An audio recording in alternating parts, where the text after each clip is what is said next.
क्या होता अगर ग्रहण और समय की शुरुआत ही ना होती? क्या होता अगर ग्रहण और समय की शुरुआत या जन्म ही ना होता? ऐसा माना जाता है कि हमारा ग्रहण, जिसमें हम हैं, धरती है, सूरज है, ग्रह हैं, आकाशगंगाएं हैं और न जाने क्या क्या, वो हमेशा से मौजूद हैं। क्वांटम ग्रेविटी की एक नई थ्योरी ने ग्रहण और समय की शुरुआत यानी जन्म और उसकी मौजूदगी पर से पर्दा हटाया है।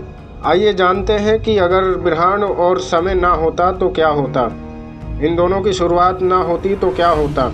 इंग्लैंड के यूनिवर्सिटी ऑफ लिवरपूल के फिजिसिस्ट ब्रूनो वेंटो ने बताया कि असल ज़िंदगी में ऐसी कई चीज़ें और क्रियाएं हैं जिन्हें अक्सर लोग साइंस फिक्शन या फिर फैंटेसी से जोड़ लेते हैं। ब्रूनो ने एक नई क्वांटम थ्योरी दी है जिसे वो काजल सेट थ्योरी कहते हैं। इसमें उन्होंने बताया है कि कैसे अंतरिक्ष और समय टूटकर बिखर जाते हैं और फिर वो अंतरिक्ष समय बन जाते हैं। ब्रूनो कहते हैं कि कुछ सत्रों पर अंतरिक्ष समय का फंडामेंटल यूनिट है। हमने इसी यूनिट का उपयोग करके ग्रहण के जन्म यानी शुरुआत को जानने की कोशिश की।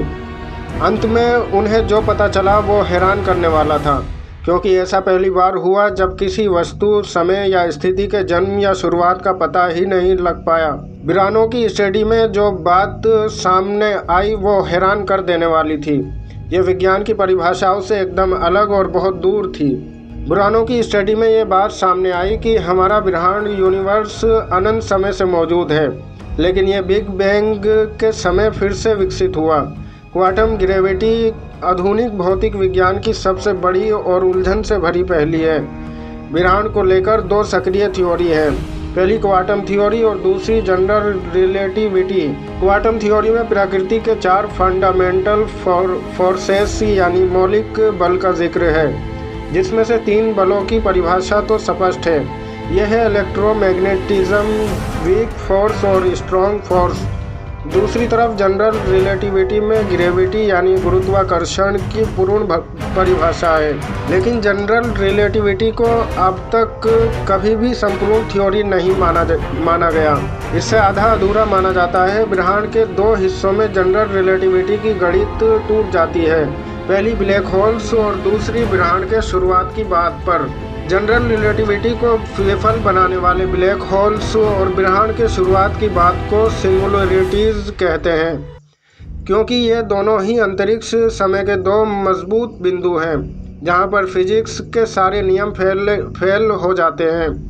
इसलिए सिंगुलरिटीज के रहस्य को सुलझाने के लिए भौतिक विज्ञानियों को ताकतवर गुरुत्वाकर्षण को समझने के लिए माइक्रोस्कोपिक सतह की परिभाषा चाहिए होगी, वे भी पुख्ता सबूत के साथ। क्वांटम थ्योरी और जनरल रिलेटिविटी के अलावा 2 और प्रतियोगी थ्योरी हैं। यह है स्ट्रिंग थ्योरी और लूप क्वांटम थ्योरी। अब एक नई थ्योरी ब्रूनो वेंटो ने दी है जिसका नाम है काजल सेट थ्योरी। फिजिक्स की वर्तमान थ्योरी में अंतरिक्ष और समय अनंत है। ये एक ऐसा चिकन धागा बनाकर जुड़े हैं जो सच्चाई से भी बहुत ऊपर की बात है। अगर ऐसे अनंत स्पेस टाइम में 2 मजबूत बिंदुओं एक साथ लाया जा सके तो ब्रह्मांड के शुरुआत का पता चल सकता है। काजल सेट थ्योरी में ब्रूनो वेंटो ने स्पेस टाइम को तोड़ दिया है। वो इसे स्पेस टाइम एटम कहते हैं। वो स्पेस और टाइम को एक साथ रखने के लिए सीमाएं बताते हैं। कहते हैं कि इन्हें एक साथ लाने की भी एक सीमा होनी चाहिए। ये सीमा इनके एटम के बराबर भी हो सकती है। इस जटिल थ्योरी को आइए अगली स्लाइड में समझते हैं। इस न्यूज़ को पढ़ते समय आप स्क्रीन देख रहे हैं, सब कुछ बेहद सहज और लगातार होता दिख रहा है। अगर पढ़ते समय ही आपको इसी स्क्रीन को मैग्नीफाइंग ग्लास यानी आवर्धक लेंस से देखना पड़े तो आपको स्क्रीन के अंदर के पिक्सल दिखने लगेंगे। ये इस अंतरिक्ष यानी स्पेस को तोड़ देता है, बांट देता है। तब आपको ये स्क्रीन पर मौजूद 2 तस्वीरों को एक साथ लाना यानी देखना कठिन होगा, क्योंकि आप स्क्रीन रूपी ब्रह्मांड को तोड़कर देख रहे होंगे। उसे समग्रता में देखेंगे तो आसान होगा। ब्रूनो वेंटे ने कहा कि इस थ्योरी के मुताबिक आप स्पेस और टाइम को एक साथ ही देख सकते हैं, अलग अलग करके देखना मुश्किल है। यानी सबसे बिरहान है तभी से समय है।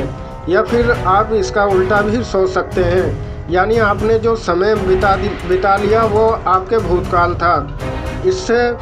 इस थ्योरी से देखेंगे तो उसका कोई मतलब ही नहीं निकलेगा, ना ही भविष्य में आने वाले समय का। ये थ्योरी वर्तमान को दिखाती है, वर्तमान समय में बिरहान की मौजूदगी को बताती है, ना ही उसका कोई भूत है ना ही भविष्य है। काजल सेंट थ्योरी समय के पड़ाव की बात कहता है, जो कि बेहद भौतिक है। इसे किसी फिक्शन, सपने या फिर भविष्यवाणी की तरह नहीं देखा जा सकता। ब्रूनो कहते हैं कि लोगों के साथ यही दिक्कत है कि वो विज्ञान की परिभाषाओं और वर्तमान में दिख रही वस्तुओं या समय काल को फिक्शन समझ लेते हैं या फिर उन्हें फैंटेसी से जोड़ लेते हैं। बिरहान और समय दोनों ही अनंत थे। ब्रूनो वेंटो की यह काजल सेंट थ्योरी हाल ही में प्रिंट डेटाबेस में प्रकाशित हुई है, जिसका पीयर रिव्यू अभी नहीं हुआ है। ब्रूनो कहते हैं कि मेरी थ्योरी ये कहती है कि बिग बैंग जैसी कोई चीज़ नहीं हुई। बिरहान और समय अनंत थे और रहेंगे, इसलिए जब भूतकाल था ही नहीं तो शुरुआत तो कभी भी मानी जा सकती है। यानी बिरहान और समय की शुरुआत तभी है जब आप ये लेख पढ़ रहे हैं।